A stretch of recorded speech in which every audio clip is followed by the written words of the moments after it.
evening, ladies and gentlemen. I'm Mr. Panda, and this is Roxstar.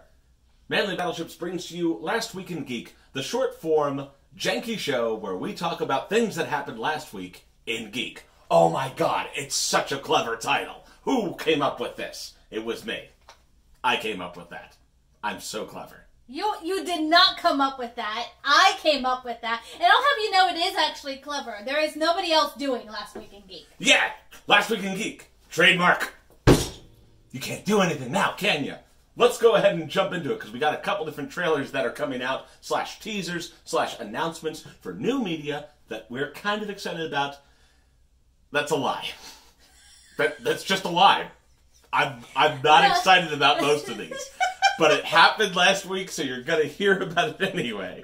No, let's be honest. This week has some really weird trailers. One of them is Necrotonic, which seems to be the story of a man who gets infected with something from a phone. Internet demons! And then the plot is he's a necromancer fighting demons on the internet. Or through the internet. It's kind of unclear exactly how you force demons into the internet. And how they come up like AR. In any case, that's coming out to select theaters and digital distribution on August 9th. The next one we have something that looks like Attack the Gas Station meets Clerks meets Carrie? Yeah, yes. It's called Burn, and the trailer suggests this weirdo girl who works at a gas station day after day, gets more and more obsessive, likes to burn herself, and decides to just hold on to this mugger after he comes in and botches the job of robbing the store. If you've seen I keep wanting to say Attack on Titan. That show has permanently ruined my perspective. Attack the Gas Station is brilliant. Attack on Titan is Attack on Titan. Weeb trash. We also have the next Jumanji movie coming out, Jumanji: The Next Level. That's coming out in December 13th specifically. The Rock becomes Danny DeVito. Danny DeVito becomes The Rock. That. I mean, either way, that would be kind of hilarious. I still haven't seen the original Jumanji, but I might be willing. Maybe. If you haven't already heard, they're reviving Charlie's Angels again. Apparently they have two Bosleys. And one's a girl, and the trailer was a little confusing, but there's a lot of girl power. There is a lot of girl power, and you can catch that on November 15th. Finally, leaning into stuff that's a little bit more nerdy, we have a new announcement for the Sailor Moon Crystal manga, getting adapted into 2 movies. We don't have an exact release date for that yet, but that is coming out sometime later this year. 2020. 2020. Coming 2020. Coming in 2020. It's supposed to be part of the Sailor Crystal franchise, but it's going to be called Sailor Moon Eternal. So, like with the previous Sailor Moon movies, it may not have anything to do with it at all. Who knows? It's like Dragon Ball Z Bojack's Return or whatever. Very complicated. The cooler movie. Very complex external canon. We finally know what's in store after the Teen Titans Go movie. Teen Titans versus Teen Titans Go. Or vice versa. It doesn't really matter. It's going to be exactly what you think. And they're showing us just how important their old properties are by putting it straight to digital and Blu-ray. It's not even going to the theaters. Let's just call it what it is. Classy versus Newgrounds. The movie. They can just get Dave Lovelace to help animate it. I would love to see some more of his work. Did you think it was going to be a trailer for a new movie that was going to go to theaters? Did you think it was going to be a new actual Teen Titans series that was going to come out? Did you want to go to space? And if my earlier flub hadn't already clued you in, they have made a new announcement for more Attack on Titan. The season we definitely didn't need at this point. A 4th and final season. Unfortunately, saying the final season doesn't necessarily stop them from making movies. In fact, I expect them to make movies. Recap movies, and then more movies. Like Berserk. With more recap? It's a whole movie dedicated to the Battle of Trust. Are you a fan of the Enderverse? Where if you've been following the books, which are kind of complicated... Mr. Card, I have a world of respect for you, but you should have known how to quit when you were ahead. But much like Mr. Krabs, I know you like money. So do I. And honestly, if I was in your position, I'd probably feel the same way. But, you know, I don't follow the new books. But if you are into the expanded universe surrounding Ender's Game, the newest book is the second book The second book of the second prequel about the second... The second Formic War. Second everything. Secondception. Sexception. That sounds improper. That is very improper. Called The Hive. It's already been released, so if you're really caught up in the Ender's Verse, go out there. Go get it. I'm sure it's... I was going to say interesting. Of course you were going to say interesting.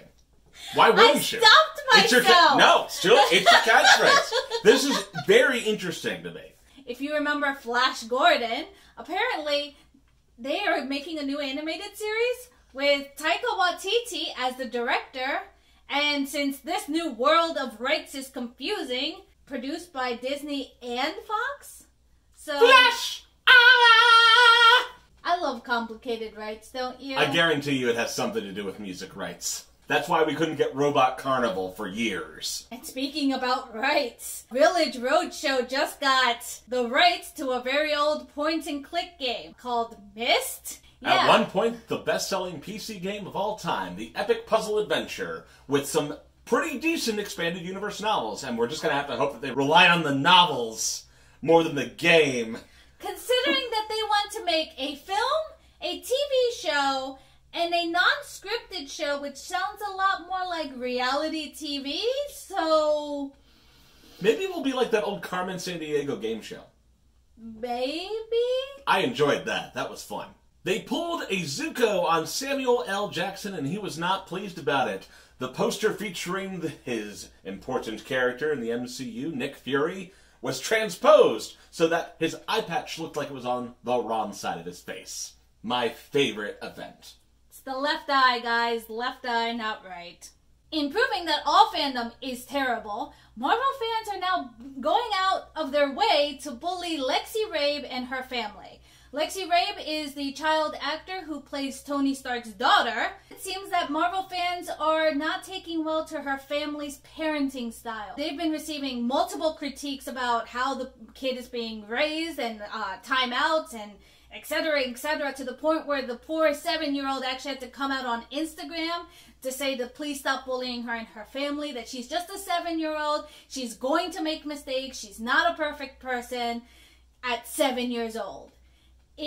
Are her parents anti-vaxxers? No. Because then it won't matter. She won't make it to 8. I said it. The problem is not about anti-vax. It's literally just about discipline. Because as she says, she sometimes acts silly or weird in public. Which is, she's a 7-year-old kid, guys. We don't need to repeat what the Star Wars fandom did to Jack Lord back in the day. Admittedly, that was more about his acting style. But even so, he was a kid. We've had 2 videos already on Neon Genesis Evangelion's return via Netflix and its new dub. One of them was kind of serious, although I was very tired that day. And the other one was kind of funny.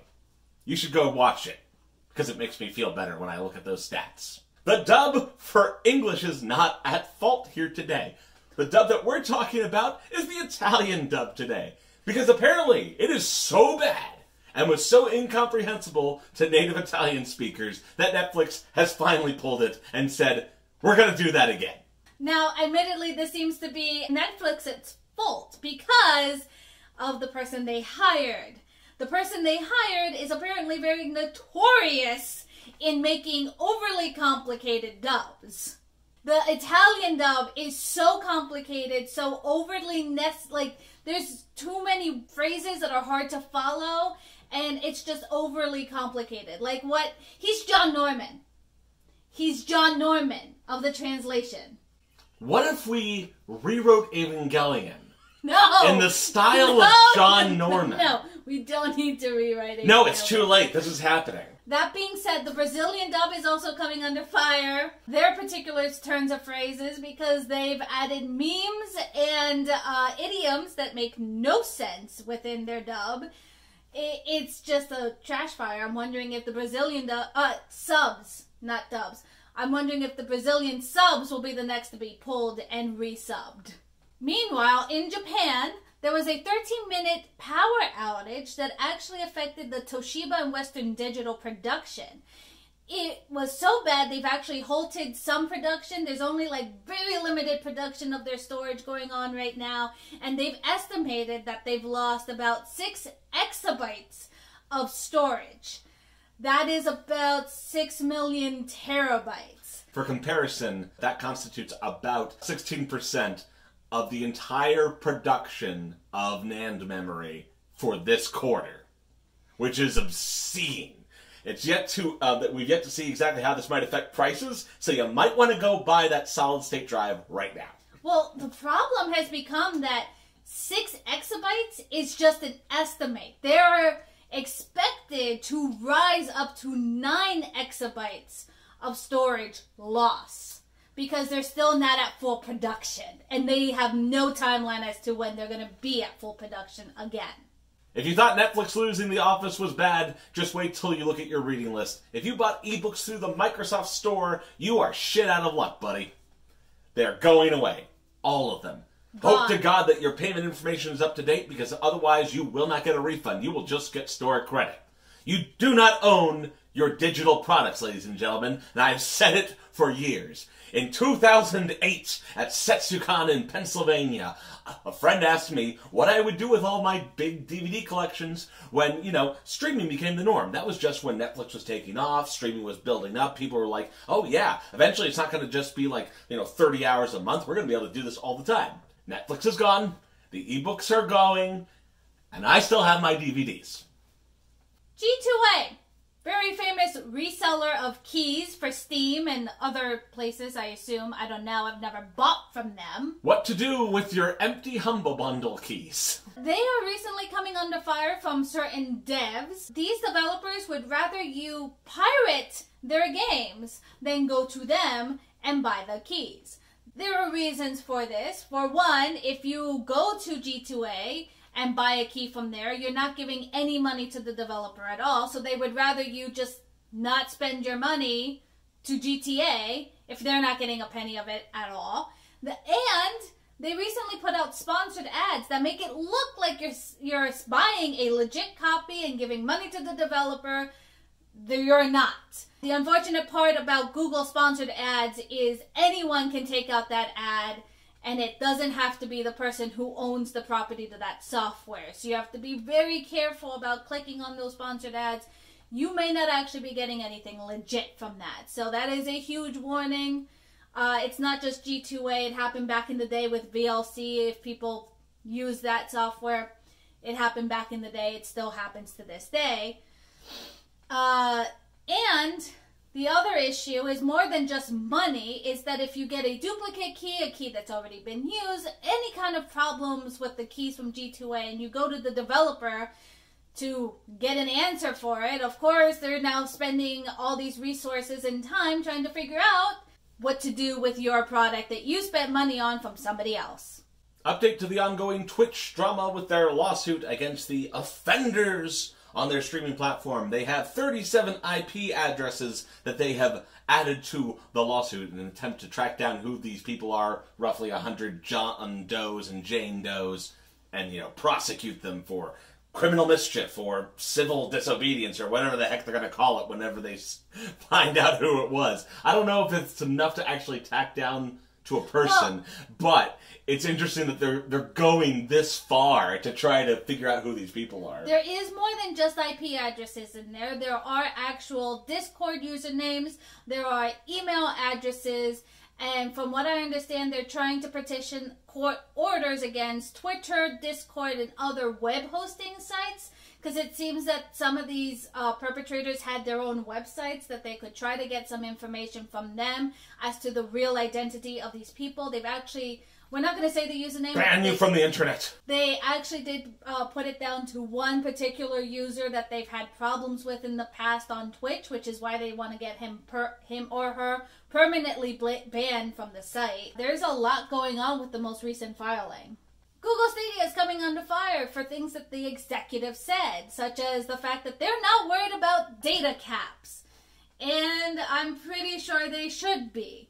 If you do their top tier streaming, which is supposedly 4K, you'll be roughly doing like 15, almost 16 gigabytes an hour, which means 60 hours, 1 month, that's a terabyte of data that you're using up there. And I know that Comcast offers a data cap that high, but one, not everyone can get Comcast, and two, have you seen Comcast's service lately? I don't think you're going to get 4K consistently out of that thing for the entire month. There are multiple problems, not just in the US, but worldwide about how fast your internet can go and data caps.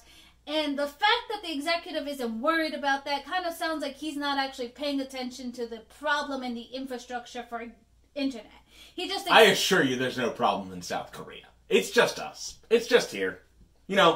Biggest consumer market in the world, can't get good internet. It's a big issue. We haven't figured out the infrastructure clearly to get everybody good access to internet. There's some people still on dial-up. God save their souls. That is not the only problem with Google Stadia. As it turns out, while you may be paying $10 for their top tier streaming, you may also be paying full price for the games that they offer. We thought possibly, with streaming, some people were saying that they would lower the cost of gaming. No.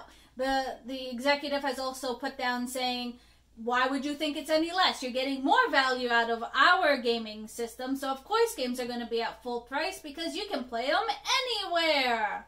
Oh, and the fact that, what happens when Google Stadia goes under? You don't own your property, people.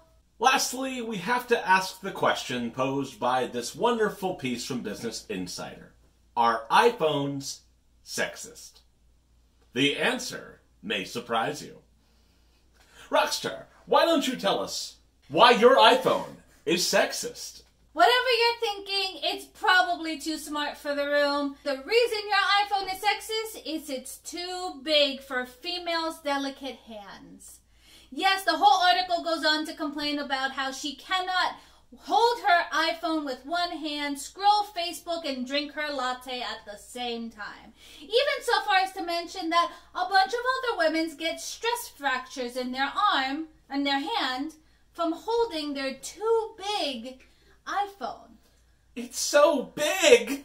I don't know about you, but I go with the two-handed approach to my iPhone. I just may be old school. What bothers me about pieces like this as a female is there are better things to complain about. This is one of the reasons why people look at the feminist anything and go, that's just ridiculous. Because you're putting out ridiculous, dumb crap. You could be talking about something serious. Yeah, like small pockets that my huge iPhone can't fit into. I mean, I'm surprised that didn't come up in the article. How did it not come up in the article? I don't know, because that would, okay, I could actually Clearly see that, the writer has already converted over to those giant pocket skirt things that they advertise now as, like, progressive clothing or something. Dude, I don't even, my pocket is right here. If you see me on at a con, usually my phone is right here. That's discriminatory against flat chests? I mean, they make bras with pockets in them. There are other things to complain about. There are real female issues that I'm not going to go into because this is not a political show, but there are real issues to complain about than your iPhone being too big. Buy a smaller phone. And we'll leave you with that, ladies and gentlemen. Thank you for joining us this week on Last Week in Geek. It's now time to update you with our con schedule because I felt like it. So, we got Kineticon allegedly coming up in 2 weeks. I love the allegedly part of that. Hartford. Well, I'll be in Hartford. Something will happen. The following week, we're going to be at BonsaiCon in Columbia, South Carolina. The following week, we're going to be at Otakon in Washington, D.C. And the following week, we're going to be at PsychoCon in the mountains of Pennsylvania.